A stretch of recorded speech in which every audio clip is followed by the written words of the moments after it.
Nama Hamzaa jedhamu iyyuu beeku. Ifa mana beeku. Waan qabnu tiktokiidhaan malee dhugaan jirtullee ammoo sana. Alhamdulillah onneen na fayyite abbo. Harka qaban ittiin ebaluun harka jirtedha. Obboleessa himaa bar. Ammoo obboleessi suni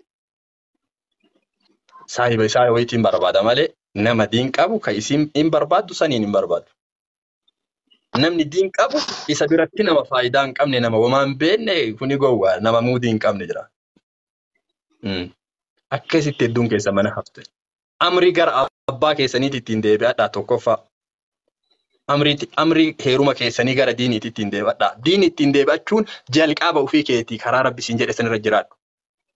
Ajanaba harka salaamurraa fagaadhu. Wallaahi ati dargaggeessa ganta kan kee keessa jiru yoo harka keen salaamin yoo haagiiti godhee sitti hin maramin wallaahi hunduu si fuudhuuf si barbaadu.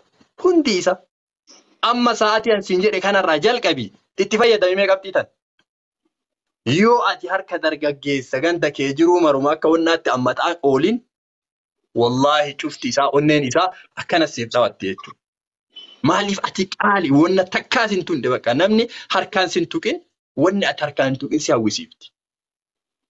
Wanni harkaan hin tuqin ilaal akka malee yoomuma waan kana harka kiyyaan qabadhaaf onneen ta'e akkanis godhatte jechuudha. Ufii keetii urra kafsiifte yoo akkuma fedhe bakka fedhe barandaa fedhe harka sirra kaawwatee akkanas waliin taa'e maal godhaa si fuudha. Kabiraallee akkasii harka irra kaawwata. Sirra kaawwata. Sun sani. Dubbii sheekoleen maa ofiin fuune jechuudha. Sheekoleen ofii fuudhaa afur fuudhaa namaan jetti maa ofiin fuune. Sambee mariin bulfanne odoo dhiifte. Taanaas dubbii magabaaf durre sinii bahe ustaaza kiyya. Sawali gaddeebina. Application. Namni irraa ooma isinii tuqaatuni. Isinii meetu isinii maa tuqaan adiisa. Usmaan itti madiisiif warwaatanii dhiisiif lama. Hin dhiisu ustaaza kiyya na dhiisaa meessinu. Warwaatan jiran qaama warreen nama gurgurtaa jiran. Isinuu na dhiisaa. Isinuu na dhiisaa gaafattanii na Nu keessa jiru dhagaa hundi keessa nu. Dhageettu. Dubbiin tanaan maasii walitti haasa'itan. Sheekolee teenna warra miskiinummaa keessa barate. Miskiinummaa keessa si barsiisaa jiru. Mee dura manni isaa ta dura fuudhee yookiin rabbi namni tokko laal rabbii jecha kenneefi san jiraachifachuu irratti akkam jira. Maaliin jiraachifataa jira oduu qabdaa. Ammoo bilaasha si barsiisu jira mindaa kafalaafi jirta. Fuudhiin tun bar haqa bar jireenya yoo masruufuu dandeettetu keessa jiraami jarana. Yoo beekullee baadhee na qajeelchaadha. Yoo masruufuu dandeette yoo haqa guutuu dandeette. Sheeyticha rakkatee mana namaa taa'ee qorsoo namarraa nyaatee baratee. Gaafa baratellee ati mindaan kafaliniif ta dura fuudheeyyuu akka nama ho'iittu. Mee akkana jettu kana amma atammoo akkana jettu kana Usmaani. Mee qorannoo geggeessi dura ati silaa nama barumsa qabu nama gartee miidiyaalee hordofaa. Mee namni amma irra caalatti lama sadi fuudhe sheekoti moo qotee bula moo dargaggeessa moo barsiisa moo barata moo. Qotee bula fuudhe. Qotee bulatu fuudhe. Wallaahi harka 180 warri yoo xiqqaate lamarraa ga sadii qabu qotee bula. 12 ka qabu jira 12 qotee bulaan. Sheekolee amma zeeroo deebifteere abboo. Ila na dhagaa ka qabxii tana na dhagaa waan jedhe nama tokkotu. Mee namni sheekolee jettan lakkoofsa tokko barreessaa namni qotee bula jettan lama barreessaa amma dagalla laakka'i. Haa. Isni satirii sillaachanii fidadhat. Fidadhu waan jechuuf taate. Laala waan jedhe jaarsa wayiittu intala kadhataniif. Qotee bulaa gurbaa oolma bira. Dura isin baay'ina sheekolee teennaatiif baay'ina qotee bulaa Oromoo wal bira qaba. Baay'ina sheekolee Oromootii fi baay'ina qotee bulaa Oromoo. Akkami qotee bulaa fi sheekolee waliin madaaltan. والله لذي ناجرات عثماني كيش Takka sannaa kataba waan jedhee nama sheekaati jedhanii dhageettu nama sheekaati mucattii kenniif jedhanii nama saahiba isaattu jaalatee fi nama sheekaati kennuufi barbaade nama diin qabu dhugumatti maal intalattii itti dhuufee horataa jedhe wallahi namni sun hadha qixqixii hawaasa feetu qaba ummata feetu qaba namni sheekaa sun kan inni gaafas itti dhuufee horataa dhuunfa. Wannan isiniin jedhee fi tokko sheekoleen teenna hadiisaa fi fuudhallee sodaatteetti miti ani waan beekurra wallahi sodaa jiru takeef ta'aa jiru sanu akkamitti akka jiraachisaa jiru hedduu sheekolee teennaa hin beeka dhugaa rabbi dubbachuuf. Muraasa yoo warra sooshaal miidiyaa kanarra hadha agartan kana taateen ala mee keessa gaddeebi'aa sheekolee mee teettee waa barsiiftu jaran. Ganda kenna keessa madarasaa yoo laali muka jalatti illee taate madarasaan jirti. Ani abbeeroonni tiyya akaakayyoonni tiyya wallaa warra intalallee kennanii fi lafallee kennanii fi sheeka teessisan beeka wallaahi. Takka irraanillee dabalee sheekuma sanillee intala kennellee beeka. Takka magaalaa galateeni takka baadiyyaa taa'ee barsiisa. Sanuu laal sheekolee akkasii maal godhan ofii isaaniitii lafa qotaa fi oorruu isaallee galchaa fi taa'anii ilmaan barsiisantu jira. Gandoota akkanaattu jira dhugaa dubbachuuf. Hawaasa akkanaattu jira. Sheekoleen fuudhuu qabdi. Wallaahi kijibdaatuu atiin sheekoleen 2-4 fuudhuu qabdi jettuyyuu kiisii isaa laalta imaana isaa diinii isaa dhiiftee ittiin heerumtu. Takki horii an qabu kanaaf na jaalatee yoo hadha biyya Arabaatii waa daddalagattee waa akkaawuntii yookiin mana wayii qabaatte. Horiif na barbaadaatti. San akkasiin naa qabadhaa sana achi bira kutaa obboleeyyan tiyyate shamaraati ammoo dhaamsi takka ittiin irra deebi'aa mallee ani isinii qabu. Ati qaali ati uf qaaleessi yoo ila heeruma maleellee addunyaa tanarraa duute qulqulluu ta'itu yoo ammootu ati uf qulqulleessite ni heerumta. Biiznillah. Namuusi barbaada yoo ati uf qaaleessite.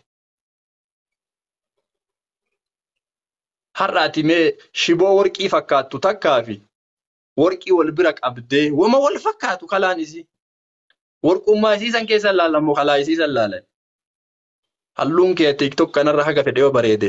We don't care an akka kiyyatti namni sirra kaawwatu hin jiru. Maa bareeddaami osoo akka gogaa qeerransaa kana billicette. Dhokadhu si barbaadee si fuudha ila si barbaadee baatirii ibsate. TikTok kanarra dhufne waggaa tokko ga'ee jira. Wallahi ijoollee guyyaa mara TikTok kanarra jirtu ta guyyaa takkatti suuraa isiin argin 10,000 asirra jira. Maal taate simooliin as keessa jirti. Barbaadee meeqatu isiin sun eenyu nuun jedha isiin sun bari inni footoo isii arguu taatee barbaada taate maaltu sararraasi agartee amma mul'achuu dhabuun isii sun talti tun imaana qabdiillee arge. Yookiin sirra asirra akkana taatu tanarra iyyuu bareedita akkasi dhokatte sun tana shakkin. Kanaafi dhiifama naa godhaa sheekoleen tiyya isin jaaladha isin kabajaa. Hagana sagalee isinirra ol fudhachuuf beene na ofolchaa isiniin jedha. Irraa baay'ee ustaadha kiyya.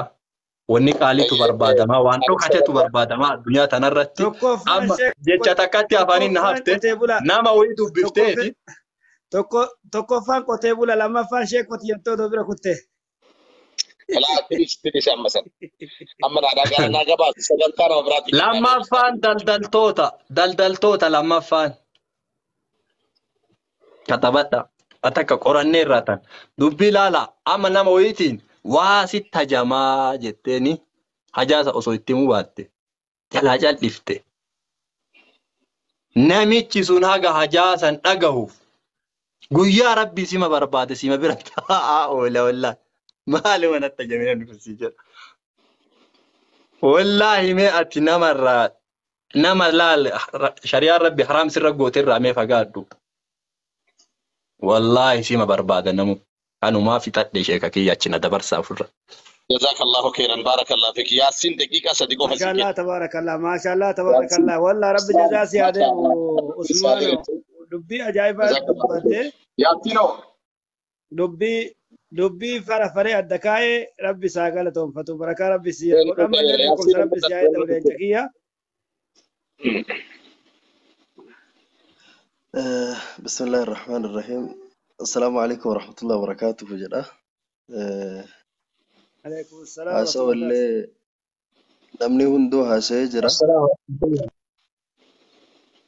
دبين بايت فرت في أنا كجان سني خير الكلام ما قل ودل على المرام جاني إنك جباب سنا خلاصة دبيلين هاسا أمي مارتو ركنا مالتو فرماتا اللي وانجو كان ككاسانا موتوري hedduu rakkina biyya keessaa kana amma isin irra caala warra biyya alaa jiruun warra biyya keessa jiru kanatu haasa'ullee silaa mala. هذا بيصير رقم نجيب ملام والله يا صوت ما جريت صوت ما جريت Takkaatti qabnu wallaahi kan jenne Yaasiin. هذا بطريقة Ani wanni jechuu barbaade namni hunduu hawwiin namaa bultii ijaarrachuu namni jibbu hin jiru. Waan bultii kana daa'imni bultii ijaarrachuu ga'e hin jenne illee ima haasaya. Osoo yaaddu osoo haasa'uu garuu haga jaarsomee bultii ijaaruu bira tarii namni haga jedhee isa yaadu takkatti ka bultii hin ijaaranne illee hin jira. Gama lachiyyuu kun hin mul'ata jechuudha. ثلاثة Wanni guddaan namni keenya biyya keenya keessattis ta'e biyyuma kamuu keessattuu akkaataan namni itti waa hubatu akkaataan namni itti waa barbaadu wal adda. Wanni an barbaaduu fi kaayyoon an qabu akeekni an qabadhee jiruu fi akkaataan an itti karoorse gargari ka isin karoorsitan waan biraati. Irra hedduun nama keenyaa wanni inni sodaatuuf wanni inni irraa gaafatullee akkuma reef Sheekh Usmaan jedhe ibaadaa qaba, salaataa, sooma, akhlaaqa qaba, diinaa qaba, hordofaa, shari'aa Nabi Muhammad hordofaa osoo hin taane akkaawuntiin isaa waa irra jira qulfii wayii rarraafateera yookaan waan akkasiisani kan gaafatu. Isa sani Rabbiin Subhaanahu wa Ta'aalaa Quraana keessatti dubbatee warroota karaa halaalii walitti dhufuu barbaadan walitti fidaa, walitti heerumsiisa, iyyakuunu fuqaraa yughnihimullahu Rabbi jedhe. Yoo hiyyeeyyiillee ta'an Rabbiit duroomsaa sun waadaa Rabbiiti. Namni waadaa Rabbii dhiisee waadaa namaa barbaada. Namni Rabbii dhiisee waan biraa barbaade yookaan Rabbii dhiisee waan biraatirraa tola barbaade hagam haga inni galma gahu namni hunduu hin beeka. Amma waan amma reef irraa haasoftan irraalleen haasa'uu sheerriyaadhaan illee asiin dura yeroo hedduu itti ergachaa ture nan seensifne har'a ammoo manni kitaabonni kaahii kana yoo qara'an halqaatti beeytanii halqaa turre baabun nashaati wal mirqaan jedhan kitaabonni kaahii kana waa'ee kanatu nashaata qaba malaa. النشاط الثاني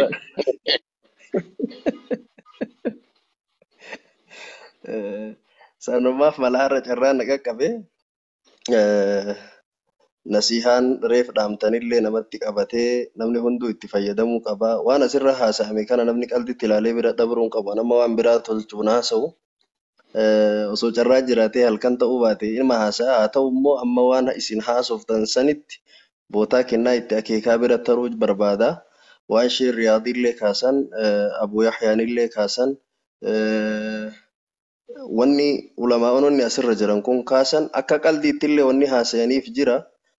Dhugumatti immoo wanni isaan keessattillee gadi qabanii haasa'an jira. Uummanni nu warri as jirru warri mana kana jirru wanni nu hubatuu qabnu nasihaadha. Dirqamattu isaan irra jira. Wanni isaan lallabsiisu tokkoffaa Sheekh Riyaad akka haasa'an dirqama kiyya bayaan dirqama irra jira.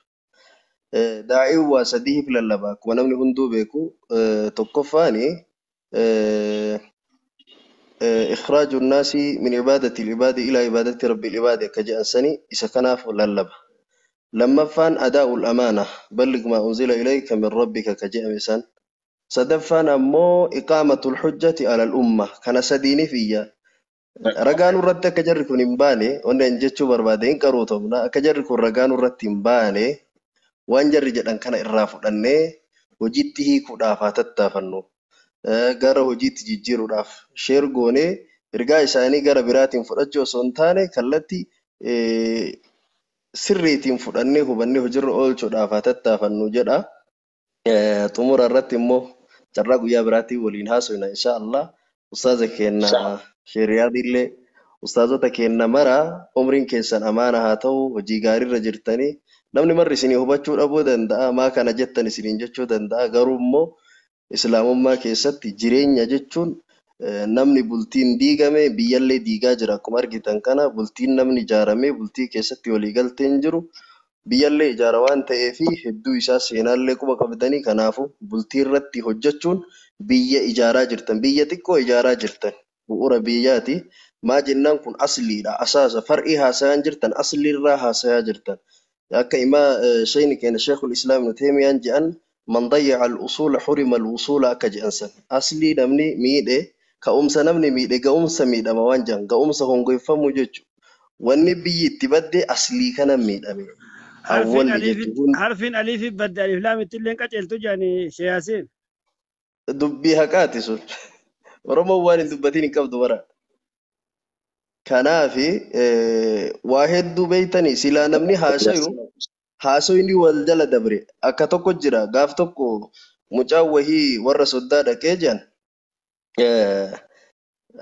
soddaatiin mucaa kiyya aduun sitti dhiite galii jetteen jedhan jennaan mucaan aayyee aduun dhiite lafti fagoo hin bulaan galuu jedheen jedhan soddaatiin intalti mana teetti waan silaa aayyoon jettu mucaan jedhe waan silaa mucaan jedhu aayyoon jette maal taana jette jedhan dubbii waan silaa ulamaani haasa'uu qabu nama biraattu haasa'ee ulamaani ammoo akka saalfataatti irraa cal'isee bultii garuma garaan namni marruu itti duudee yeyyiin garagara bobbotaa jira wal jala dubbiin tarte marii garri haasa'amuu qabu kaanuma jechuu barbaadeeti barakaa rabbii keessa jiraadha umrii keessan amaana waan gaariidha tadkiraa gaariidha wa'idii gaariidha رضي الله عنكم ورضي عملكم طول الله عمركم وحسن خاتمكم سنين جدا أسمان والبرنا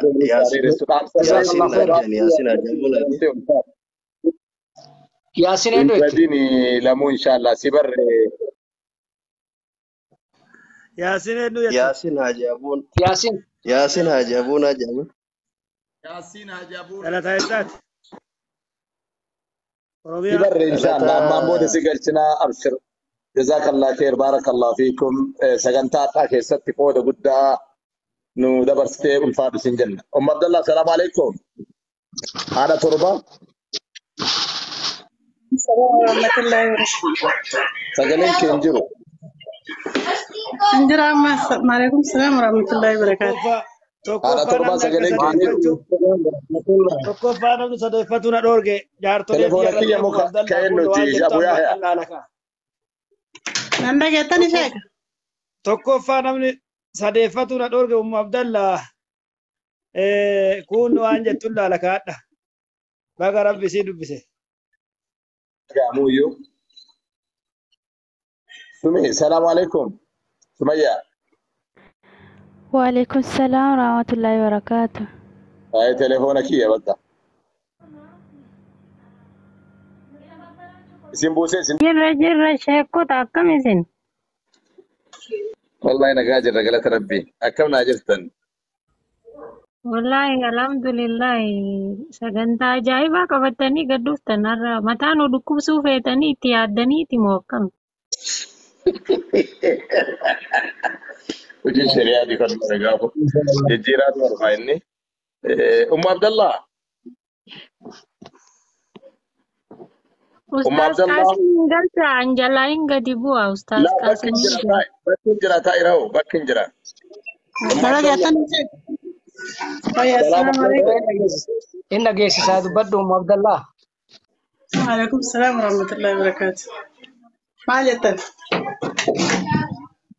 نولين ترتمو غربرا ترتي ijoollee beekan maa seesiftanii ijoollee waliin mashguula لا اله الا الله maal jechuudha dhugumaayyuu maal jechuudha ijoollee barakaa rabbi haa godhuuf ijoollee barakaa rabbi haa godhuuf inshallah ربنا وها قدس baay'inaa godhame akkasitti masha amiin amiin amiin ta isinin dhibne ta isinin rakkifne ta ufumaa wal guddiftu rabbi isinii haa godhu wallahi السلام عليكم ورحمة الله وبركاته. وعليكم السلام ورحمة الله. عليكم وعليكم السلام عليكم السلام ورحمة الله. السلام عليكم ورحمة الله وبركاته. نما كنا كم سلام